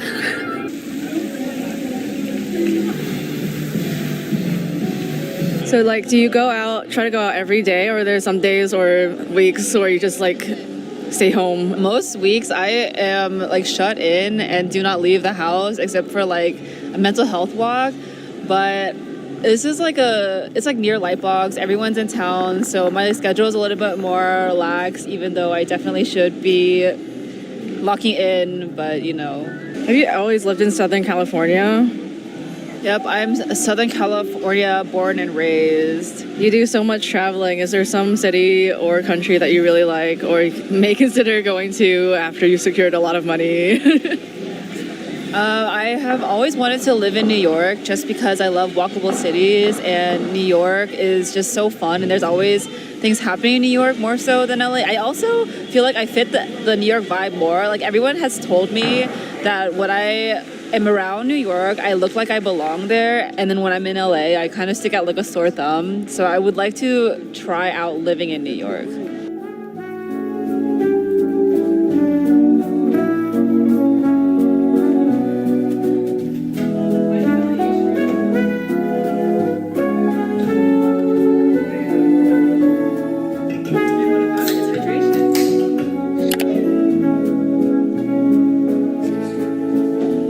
Looks like you're done writing. What's the plan now? The plan now is to work on a freelance commission thing that I'm doing. I don't normally do freelance, but Bryce stopped by my table at DragonCon and he was really nice, and he said he wanted me to do some work for him, so I said yes. What do you usually listen to while you're working? I normally listen to Spotify or YouTube videos, not usually like related to art or anything, just whatever.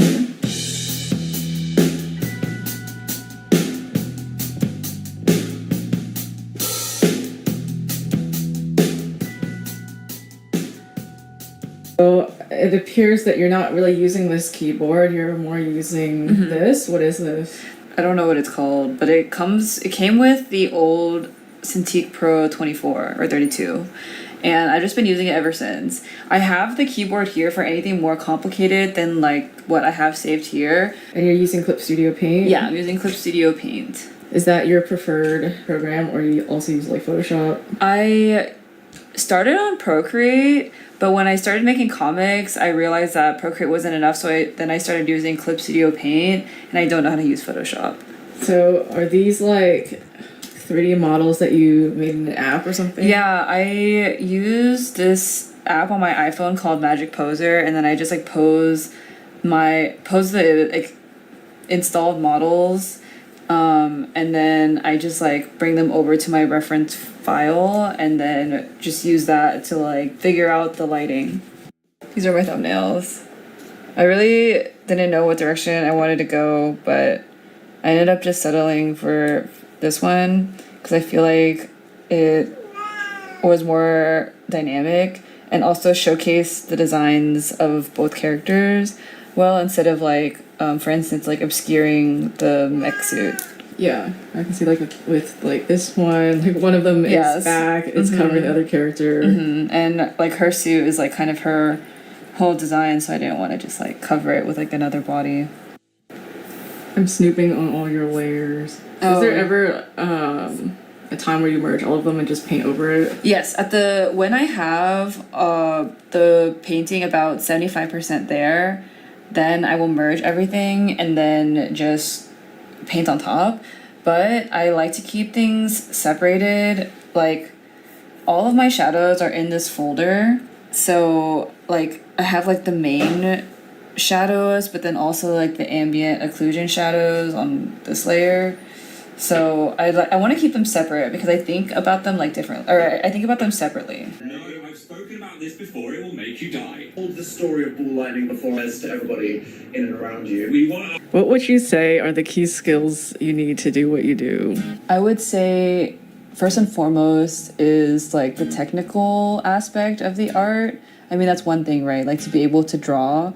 But then I think the other one, the important skill is like to have like a business mindset, or like to be able to approach things as an entrepreneur, even though that's like kind of cringe. But I think that is so key to making being an independent artist like a viable career. And honestly, the number one thing that a lot of artists are missing when they're trying to go out into the world and then make money with their art. Would you say it was just like trial and error, how you learned what you needed to learn, or did you do it like methodically? Or was there like classes or something you did? So for me, I think it's a lot of trial and error, because I think some people will like try to say, or like they'll believe that my business mindset or like my entrepreneurial like practice is like, a lot of people will believe that it's innate, when it's something that you definitely have to learn and exercise, just like any other art skill. Like I wasn't always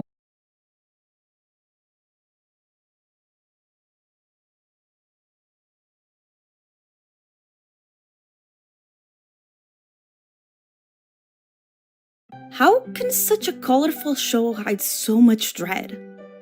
Hello everyone, welcome back to my channel. I'm Momo, how are y'all doing today? I've been spending the last few days trying to catch up on projects, but my mind keeps going back to the amazing Digital Circus since we're so close to episode 7's release. There's just something about this series, the characters, the themes, that kind of sticks with you, so while I work on today's piece, I wanted to finally talk about it a little more. This show has been living rent-free in my brain, and the more I think about it, the more I realize how layered and surprisingly upsetting it actually is. So let's start from the beginning. The Amazing Digital Circus is an indie animated series created by Gooseworks and produced by Glitch. I've actually been a fan for a really long time. The series first got my attention before it even came out, when they released the character teasers, because one of my favorite animators, Kevin Temmer, animated them. I was already excited when I saw those, but I genuinely didn't think this series would have such a strong hold on me. Despite my colorful and cute aesthetic, I'm actually a really big fan of horror and thought-provoking stories. And finding a series that mixes the playful aesthetics I love with good and thoughtful horror can be really challenging. The series also becomes better and better with each episode, which makes me even more excited for episode 7. Since I can feel that this episode is going to change the series quite a bit, and rumor has it Goose and the voice actors cried while recording episode 8, which makes me really excited and really nervous. Visually, The Amazing Digital Circus is heavily inspired by early 2000s computer games, CG shows, and early internet aesthetics. And since I'm an early 2000s baby, this style is literally my childhood. The characters even remind me of shows I loved growing up, like JoJo's Circus, Noddy, and Bear in the Big Blue House. The animation is also super cartoony and exaggerated, which makes the comedy hit even harder. And that contrast is really important, because at first glance, The Amazing Digital Circus looks like a fun, silly, family-friendly show, but it's actually an existential horror series. One thing that I really admire is how the series jumps from slapstick humor to genuine psychological horror. It's really hard to do this type of thing without it feeling inconsistent, but The Amazing Digital Circus nails the balance of these opposing tones. That cheerful exterior only makes the horror moments feel way more impactful. The series is inspired by Harlan Ellison's I Have No Mouth and I Must Scream, a sci-fi horror short story known for being brutal and extremely bleak. It's about 5 humans trapped by a godlike AI that destroyed humanity. The AI controls their minds, bodies, and memories, and tortures them endlessly. After 109 years, the main character realizes the only escape is death, so he kills the others. But he himself cannot die. The AI turns him into a blob with no mouth and tortures him forever. This story was written in 1967 and somehow it still feels extremely modern, which is probably why it is such a good inspiration. Just from that description, you can see the connections to The Amazing Digital Circus. Humans trapped in a digital world, a godlike AI in the form of Cain, and themes of identity control and losing your humanity. But the show isn't a one-to-one adaptation, so it doesn't mean it'll end as bleakly as the short story. Honestly, I hope it doesn't, and I don't think that's what they're going for either. The Amazing Digital Circus also tackles themes that I Have No Mouth didn't, especially escapism. Escapism is when you use fiction, games, movies, books to avoid real-world stress. Totally normal, especially considering the state of the world right now, but the show flips the concept on its head. The digital circus should be a fun escape. It's colorful, nothing can physically hurt you, and the world is a giant video game. But instead of being an escape, it becomes a prison. Whether intentional or not, the show paints a very clear picture of how escapism can disconnect you from reality, sometimes dangerously so. Loss of identity and loss of humanity are huge themes too, especially with Zubul and Jax. Zubul's story is very connected to identity. It's implied they're non-binary, but they still seem unsure of what to identify with exactly. This clearly parallels real trans experiences, but specifically for Zubul, I wonder whether they knew their identity clearly before joining the circus and lost that clarity when their memories got corrupted, or maybe entering the circus forced them to confront their identity for the first time. Jax, on the other hand, seems to be intentionally discarding his humanity as a coping mechanism. In episode 6, he tells Pomni he sees everyone, including himself, as character tropes instead of real people. I think it's his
日もきっと顔でなって何回目だろう自由になって消えてはでも許してほしいさえないままでいたってと息が嘘僕の嫌いになって嫌いになってもったいなくてそれが君に来る笑いの顔で私を殺してほしいさまで書いていてくだらないもので私も同じようになる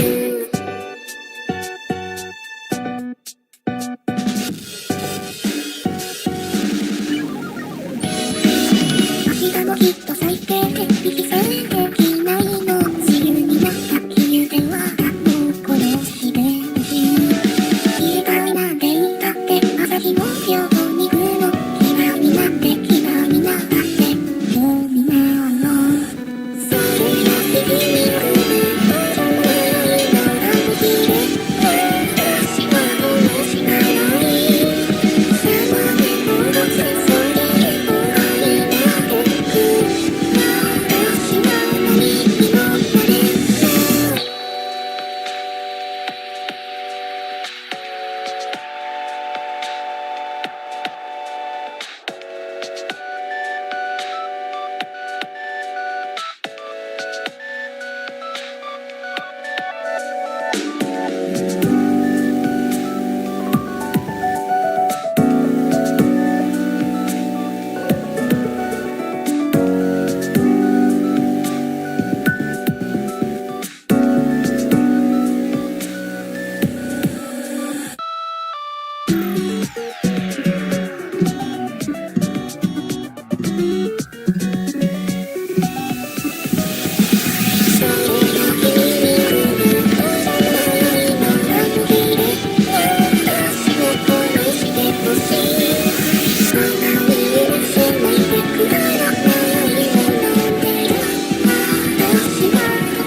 We are so young, our lives have just begun, but already we are considering escape from this world, and we've waited for so long for this moment to come. We're so anxious to be together, together.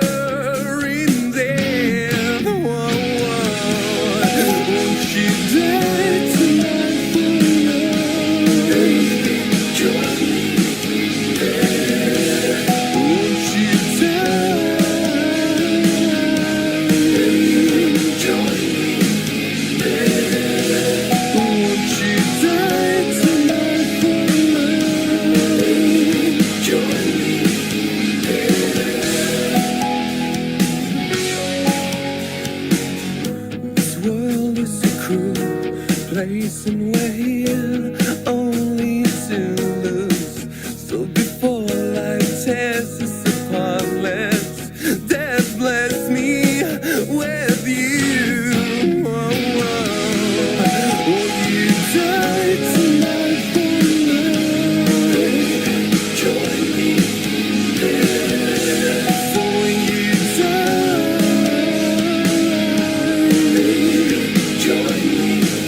This life ain't worth living.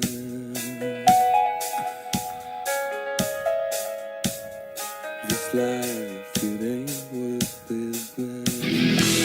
Join me, join me. This life, it ain't worth living. Join me. This life ain't worth living. Won't you die tonight for love? Join me. So you die. Join me. Oh, you die tonight for love. Join me. Baby, join me in there.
君は星たちの最後を見ていた。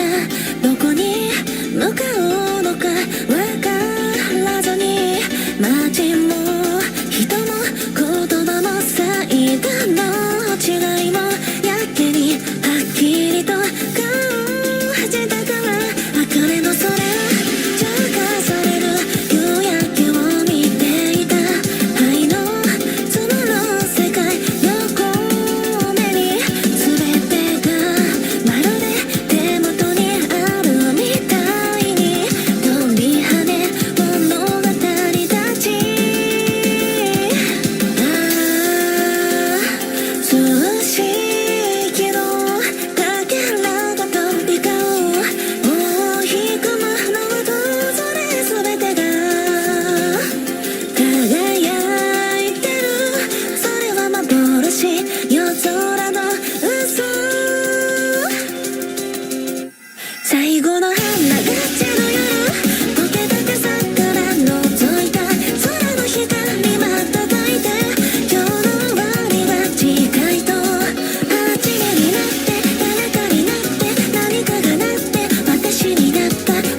最後の花が咲く夜神様が伸びかせた破滅の糧をくぐって夜を抜け出して最初の日が落ちる夜溢れる光窓を刺す全ては満ち足りるまで世界の終わりが始まるもう二回やろうかもう二回やろうかもう二回やろうかもう意味になろうも光になって光になって光になってもう一度叫ける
奪われかなって理想は繰り返すゲームし抜けてく日常を誰であなただけ立っているのがやっとかな理想のない黒見えないルールの上で踊ってるステップで崩れて苦境をつなぎ止める最終ベルが鳴り出す浮かぶ思いの時にはさ君がいるんだよ笑ってるんだよ許してくれないの求めていないのそれでもまだ We try no better 取り戻したい未来壊したい世界明け放したい願いから夢の降り進む I wish you to fly 光と闇の先重なってまた色がつくよその先を信じてみようか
just begun, but already we are considering escape from this world, and we've waited for so long for this moment to come. We're so anxious to be together, together in death. Whoa, whoa.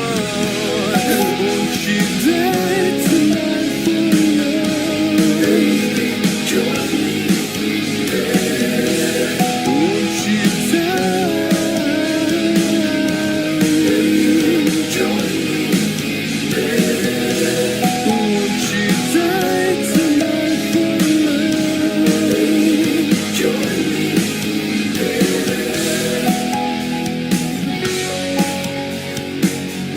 This world is a cruel place, and we're here only to lose. So before life tears us apart, let death bless me with you. Whoa, whoa. Will you die tonight for love? Baby, join me. So will you die? Baby, join me. Won't you die tonight for love? Baby, join me. Join me, baby.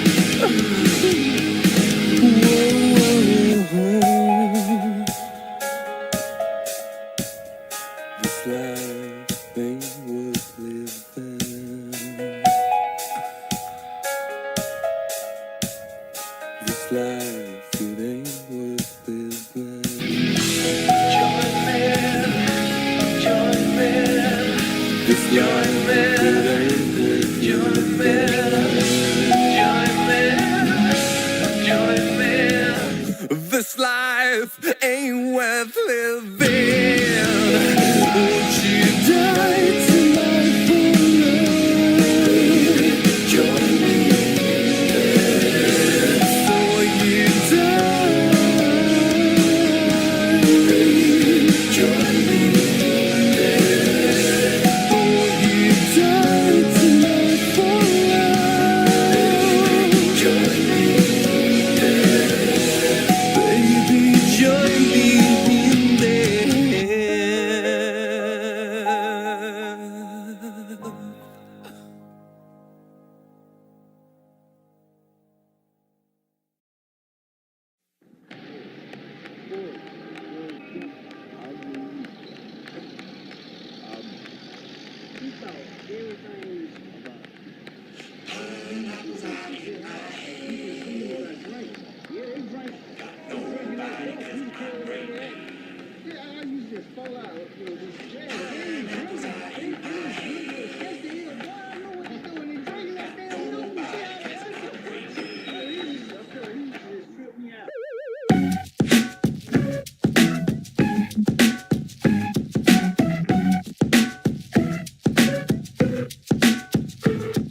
Somewhere in South End when you were fun, you took my hand and you made me run up past the prison to the seafront.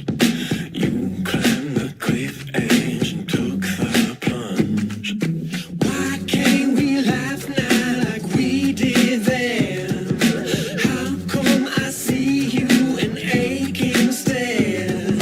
How come you only look pleased in bed? Let's climb the cliff edge and jump again. Pineapples are in my head. Got nobody 'cause I'm brain dead. Somebody said I'm a fucking slum. Don't know where I belong. Maybe you're fucking dumb. Maybe I'm just a bum. Maybe you're fucking scum. Don't you go psycho chum. I want you for the world. I want you all the time. Stop.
all the time. Why can't we laugh now like we did then? How come I see you and hate can't stand? How come you only were pleased in bed? Let's climb the cliff edge and jump again.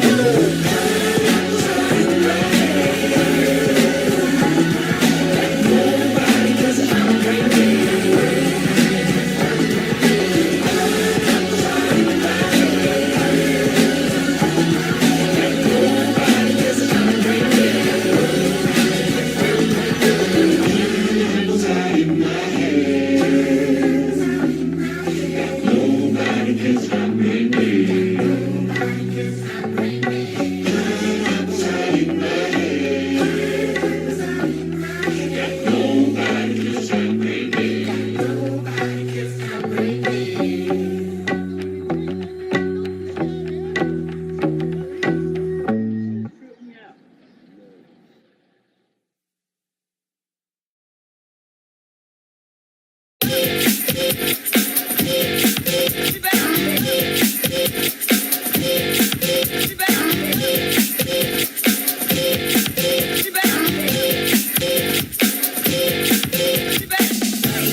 taste it. These hearts adore everyone the other beats hardest for. Inside this place is warm, outside is ice to pour. Coming down, one love, two mouths, one love, one house. No shirt, no blouse, just us, you find out. Nothing that we don't wanna tell you about, no, 'cause it's too cold for you here and now, so let me hold both your hands in the holes, 'cause it's too cold for you here and now, so let me hold both your hands in the holes of my sweater.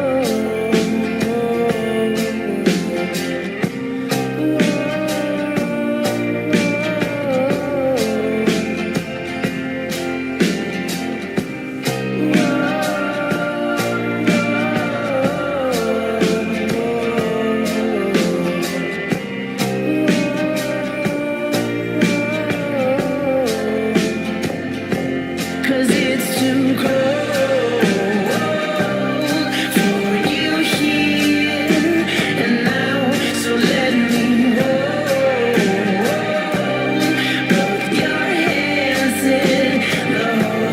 'Cause it's too cold for you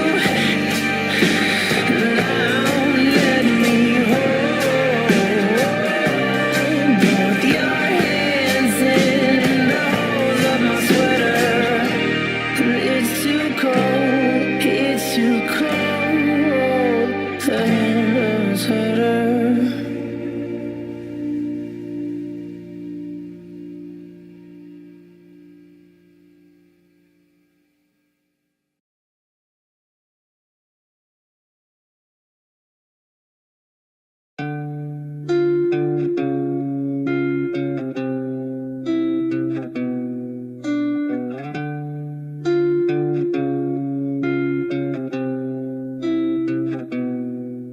Will you end my pain? Will you take my life? Will you bleed me out? Will you hang me out to dry? Will you take my soul in the midnight rain while I'm falling apart, while I'm going?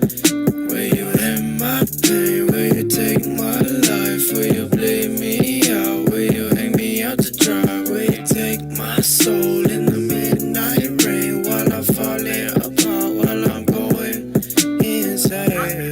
Searching for happiness. They're looking for it. They're trying to find it in someone or something outside of themselves. That's a fundamental mistake. Happiness is something that you are, and it comes from the way you think.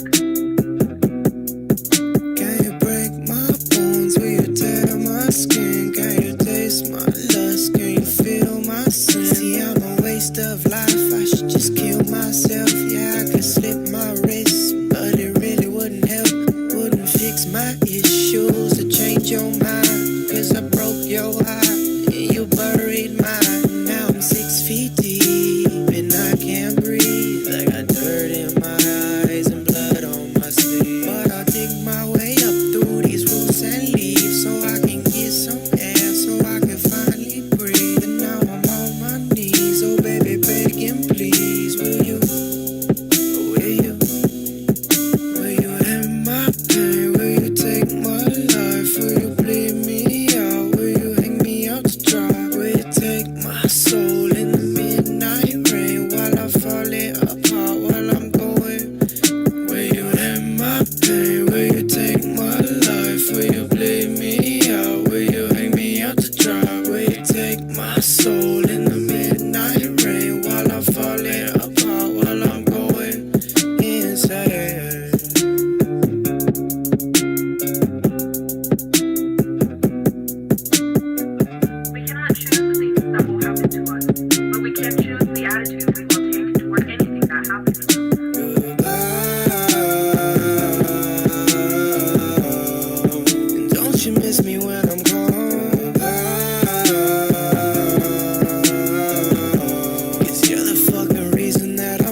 poolside riches.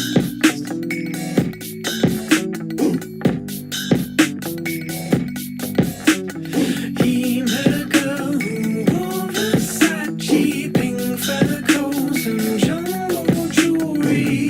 Gonna be a hoop phenomenon. He's gonna be Hakeem Olajuwon.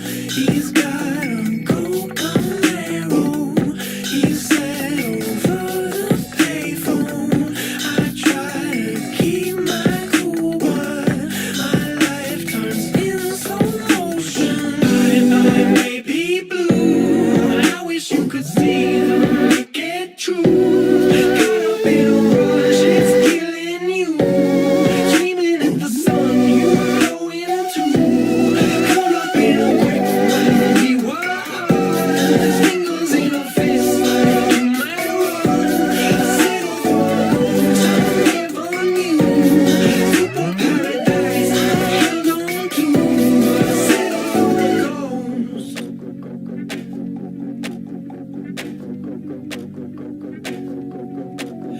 Where I was from in Nola, no one left to be a rock and roll star.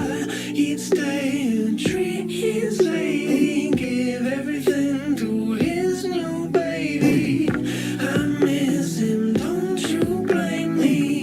That boy went stone cold crazy, caught up in camera lusties, chasing that happy pipe dream.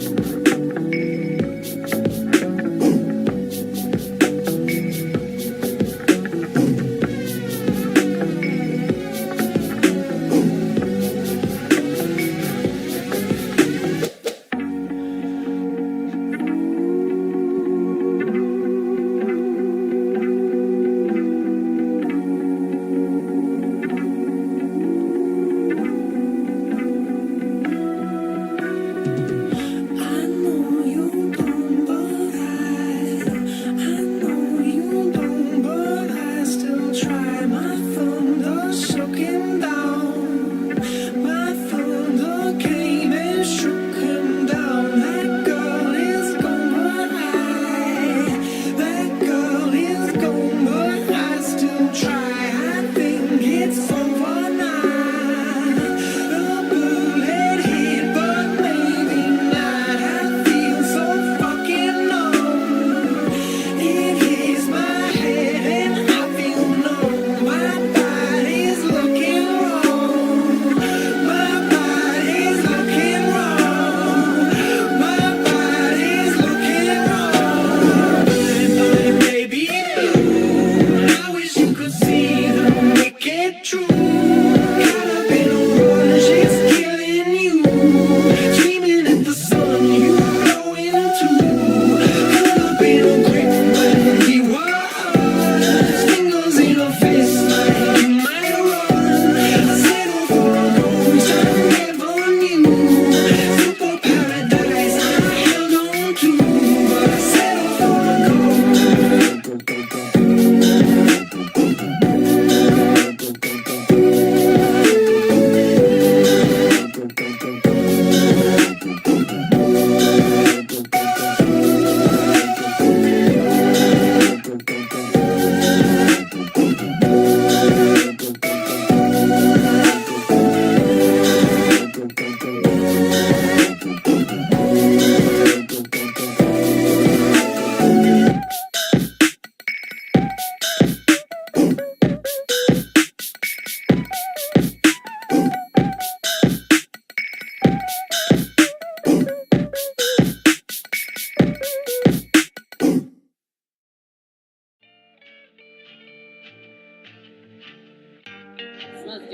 Yeah, it's the candle, yo. It's sausage. Sausage candle.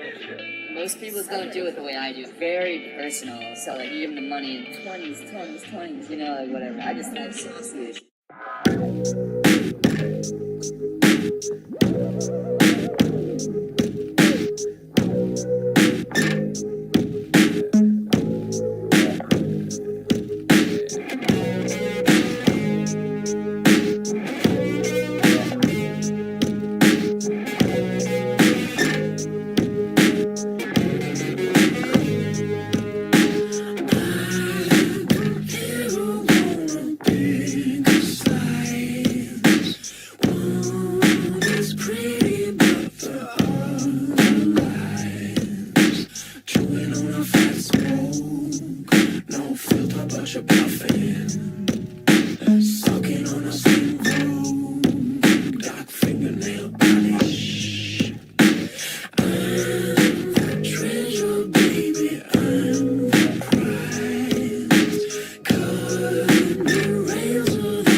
We are so young, our lives have just begun, but already we are considering escape from this world, and we've waited for so long for this moment to come. We're so anxious to be together, together.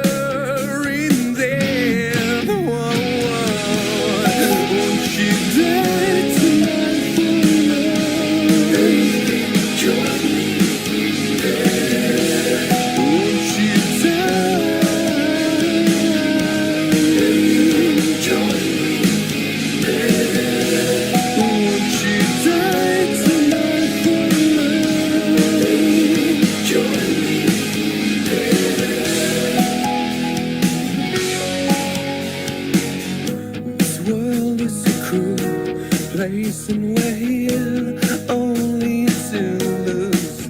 So before life tears us apart, death bless me with you. Oh, you die tonight for love. Join me there. So you die. Join me.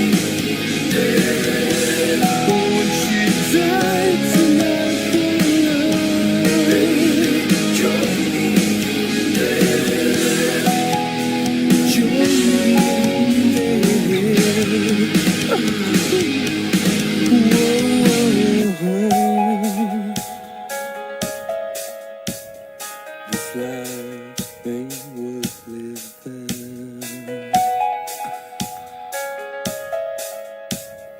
This life, it ain't worth living. Join me. This life, it ain't worth living. Join me. This life ain't worth living. Won't you die tonight for love? Join me.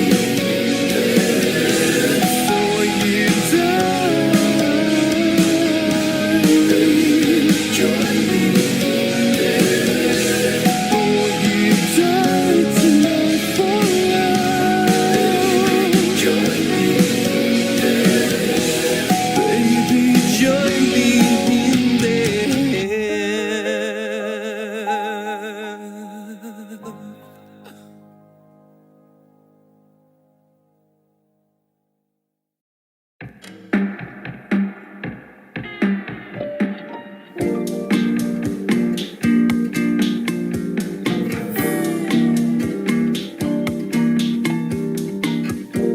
Swore I'd seen you before.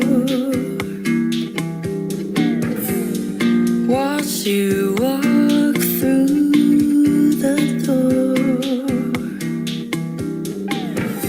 Something in your eye reminded me of somebody I used to know.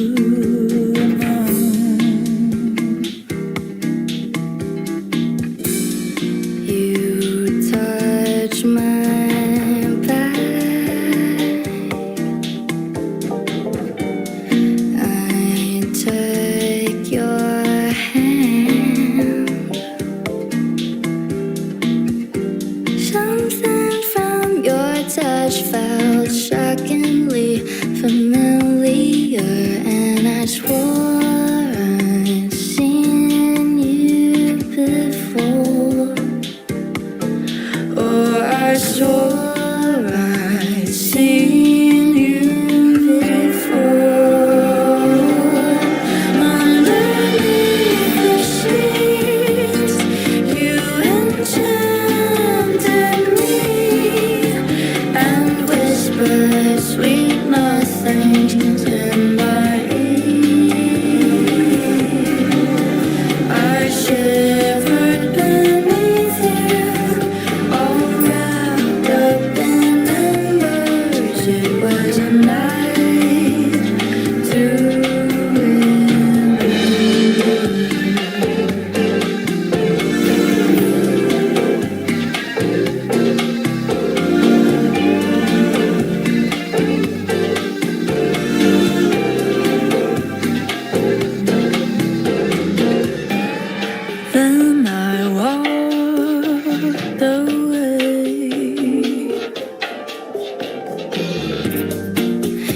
seen you before.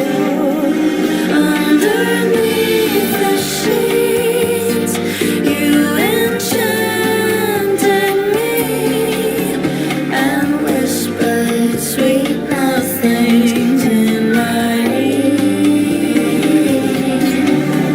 I shivered beneath you, all wrapped up in embers. It was a night, enchanting night to remember.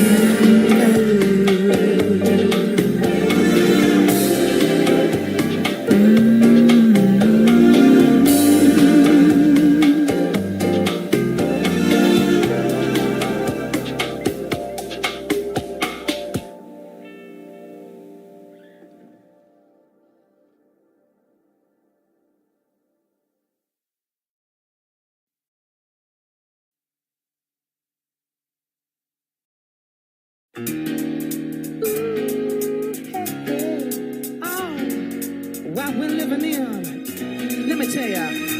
Yeah, it's a world that man can eat at all. When things are big that should be small. Who can tell what magic spells we'll be doing for us?